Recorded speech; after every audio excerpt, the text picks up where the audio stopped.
안녕하세요. 40대 초반 여자입니다. 저는 3년 전에 이혼했어요. 전 남편은 6살 연상, 지금은 40대 중후반이네요. 저희는 딸아이가 한 명 있어요. 물론 제가 키우고 있고요. 얼마 전에 제가 일하는 곳에 우연히 찾아온 시부모가 또 저를 무시했습니다. 제가 한마디 하니 표정 굳던 모습이 아직도 통쾌해서 이야기 한번 해보려고 해요. 저는 결혼 전부터 재테크에 관심이 많았어요. 어린 나이에 갭 투자도 해보았고 주식도 하고 있었습니다. 물론 돈을 많이 벌지는 못했는데 그래도 마이너스는 아니었고 4% 정도 수익이 있었던 사람이었습니다. 결혼하기 전에 1억 3천만 원 정도 모았어요. 은수저도 안 되었고 도움받는 게 아니라 재테크도 하고 열심히 모은 돈입니다. 저는 12년 전 남편과 결혼했습니다. 직장 동료의 소개로 만나게 되었고 성격이나 취미 같은 부분도 잘 맞았습니다. 그렇게 좋은 일만 있을 줄 알았어요. 그리고 저희는 연애 1년 만에 결혼하게 되었죠.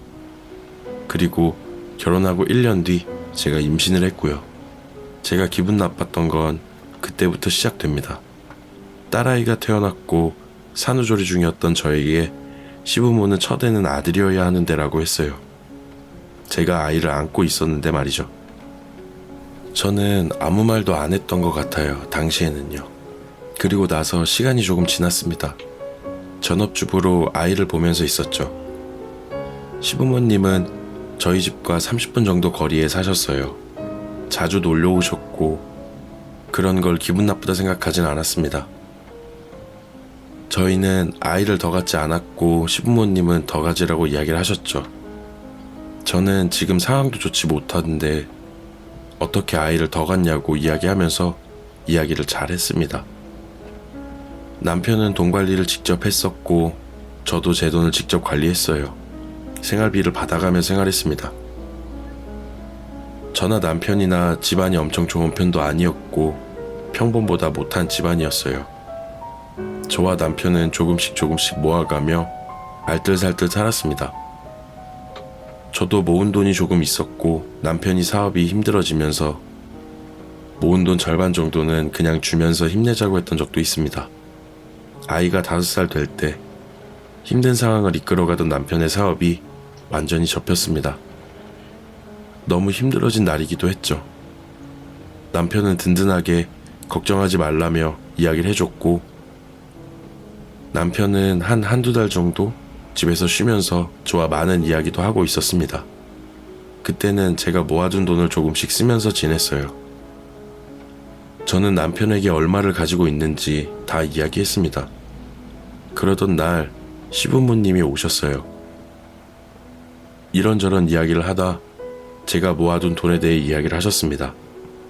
남편에게 다 주고 사업을 다시 시작해야 되는 게 맞지 않냐고. 그래서 저는 이야기했죠. 이런 상황에 놓이면 쓰려고 모아둔 진짜 비상금이라고. 남편이랑도 잘 이야기했고 그 돈만큼은 이런 상황에 쓰려고 가지고 있고 싶다고. 그러니 저희 부모님한테라도 이야기를 좀 하라고 다시 시작할 수 없겠냐고 이야기를 했습니다. 제 돈 이야기할 때는 부부는 하나니까 그렇게 생각할 수도 있는데 저희 친정까지 들먹이니 사실 기분이 좋진 않았어요. 짧게 이야기해서 그렇지 자존심 상하는 이야기를 많이 들었습니다. 저는 잘 이야기하지 못했어요. 시아버지, 시어머님도 좀 도와주시면 안 되냐고, 생활비라도 좀 보태주시면 안 되냐고, 그러니까 되려 화를 내셨습니다. 제가 모아놓은 돈 있다고, 돈 있어서 뭐 생활 안 돼 놓고 그러냐면서요. 사실 도와줄 수 없는 사정이라는 거 제가 모르는 것도 아니었습니다. 근데 제 동생이 은행에서 일하는데 이야기를 해서 제 이름으로 대출을 받을 수 없냐 이런 이야기도 했습니다. 저는 시어머니에게 어머니 죄송한데 그런 말 저는 못한다고 어머니가 좀 도와줄 수는 없냐고 이야기를 했고 어머니 아버지는 기분을 나빠하셨습니다. 남편도 어물쩍거리길래 저도 속상해요 어머니 그러면서 딸아이를 데리고 방 안으로 들어갔습니다. 듣다 도저히 못 듣겠더라고요. 그때부터 사이가 틀어졌던 것 같아요. 그리고 나서는 남편은 취직을 했어요. 좋은 직장, 나쁜 직장 그런 건 없다고 생각하지만 남편은 가장이고 몸 쓰는 일을 구해서 시작했는데 꿋꿋하게 버티는 남편이 당시에는 정말 믿음직하고 멋있었습니다. 저도 고생한다고 항상 응원하고 서로 잘 지내면서 한 1, 2년 정도 지났습니다. 남편도 일에 적응하기 시작했고 잘 지내고 있었습니다. 위에 말씀드렸던 것처럼 안정적이 되자 저는 제가 모아놓은 돈을 재테크로 조금이라도 불려야겠구나 생각을 했어요. 그래서 주식을 했습니다. 수익이 나기도 손실이 있기도 했지만 돈은 거의 그대로였어요. 당시에 저한테 한 5천만 원 정도 남아 있었습니다. 남편에게도 이야기를 했어요. 남편은 제 돈이니 불려서 대박이 나면 좋고 잃으면 자기가 복구해준다고 걱정하지 말라고 했습니다. 제가 그 전부터 조금씩 하던 거를 알고 있었거든요. 물론 5%까지 수익이 있었던 날도 있습니다. 저는 저를 믿어주었던 게 좋았어요. 그러다 딸이 7살 될 때쯤이었습니다. 2017년 말 암호화폐가 난리가 났었죠. 저는 2017년 초에 암호화폐에 투자한 적이 있어요. 물론 수익이 작게 났었고 2017년에 크게 오르는 것은 눈으로만 봤습니다. 그때는 투자를 못했죠. 암호화폐에 대해서 나름 공부도 했었고 2017년 상승 때 못 본 게 아쉽기도 했죠. 알고 있었음에도 못 본 게 너무 후회스러웠습니다. 남편은 웃으면서 이야기를 했어요. 그때 샀으면 지금 얼만데 아쉽다, 뭐 한다. 남편도 웃으면서 이야기를 했고 그때 샀으면 우리 어디로 이사 갔을 건데 그러면서 그리곤 2018년 비트코인이 하락하면서 저는 돈을 투자했습니다. 5천만 원이 4,500만 원, 4,300만 원, 4천만 원까지 됐습니다. 많은 손실이 있었죠. 물론 전 재산이 아니었기 때문에 조금 두자 생각을 하고 그냥 두고 있었습니다. 저는 속상함에 남편에게 하소연하기도 했고요. 그리고는 며칠 뒤에 시어머니가 찾아오셨어요. 저한테 역정을 내시더라고요. 남편 나가서 고생하는데 집안에 앉아서 도박하면서 돈 날리고 있냐고 버럭버럭 화를 내셨습니다. 저는 잘 이야기하려고 했어요. 제가 모아놨던 돈, 그 돈이라고. 근데 말을 못하게 막 화내시면서 제가 선물해드린 스카프랑 셔츠 같은 거를 바닥에 던지시는 거예요.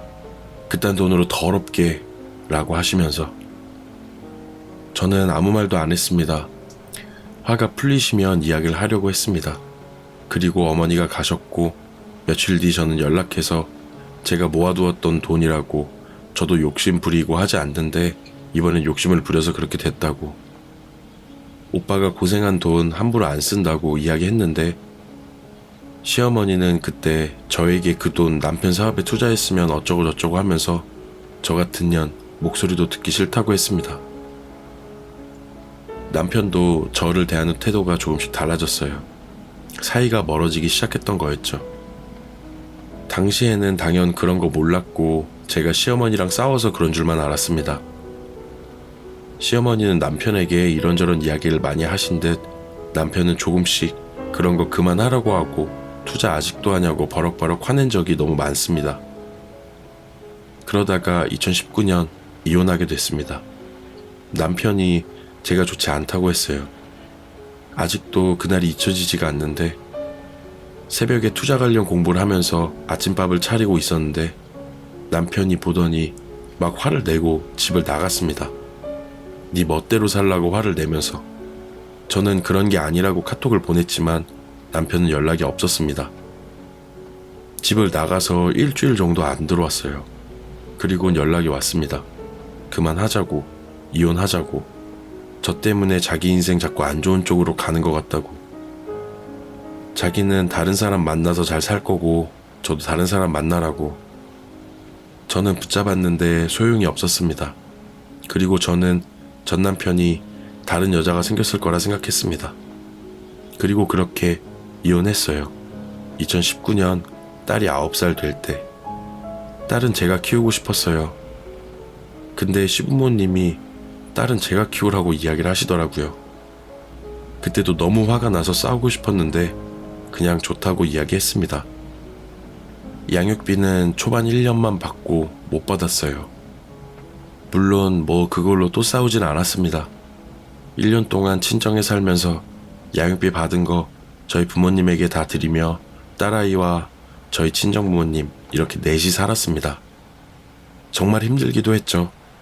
저는 투자에 대한 생각을 잠시 접어두고 나서 일을 했습니다. 이 일 저 일 많이도 했어요. 살아야만 됐거든요. 정말 힘들었습니다. 그리 좋지 못한 상황에 경력도 없던 저, 그렇게 하루하루 살아갔다기보단 버텨냈습니다. 무엇보다 딸아이한테 너무 미안했어요. 그러다 2021년이 되었어요. 많은 분들 아시겠지만 코인이 엄청나게 올랐습니다. 저는 비트코인을 12개 가지고 있었습니다. 물론 소수점을 하면 더 많았겠죠. 6,800만 원에 모두 팔았습니다. 그때 진짜 얼마나 울었나. 아직도 그 기분이 너무 생생했어요. 저는 8억이 넘는 수익을 만들었습니다. 그리고 직장 생활하면서 번 돈부터 친정 부모님에게도 돈을 받고 대출까지 받아 4층짜리 오래된 건물을 샀습니다.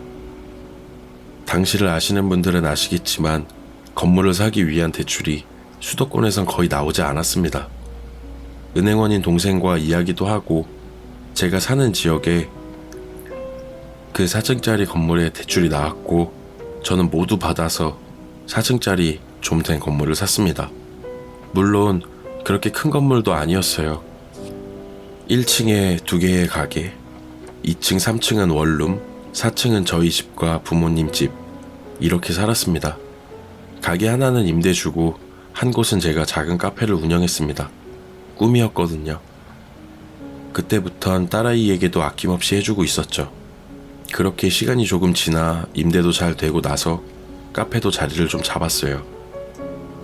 체인점이었고 장사도 좀 되었거든요. 테이크아웃 자리에 전 시어머니와 시누이가 와서 커피를 사는 거예요. 저와 서로 보고 당황했습니다. 저와 알바 둘이 일하고 있었거든요. 장사도 잘 되는 편이었고 저는 주문을 받는데 주문을 하면서 저에게 그렇게 잘난 척하더니 결국 카페 알바하고 있냐고 했어요. 저는 그냥 못 들은 척하고 커피를 전해주면서 어머니 이거 제 건물이에요 라고 이야기했습니다. 비웃는 듯 보였지만 너무 통쾌했어요. 속으로 얼마나 후회할까 웃기기도 했고 오늘은 몸이 너무너무 힘들고 피곤한 하루였는데 속으로는 그 시원함을 떨쳐버릴 수 없을 정도입니다. 너무 힘들었고 고생했던 저의 보상인가 싶기도 했습니다. 제 이야기는 여기까지입니다. 잘 들어주셔서 너무 감사합니다.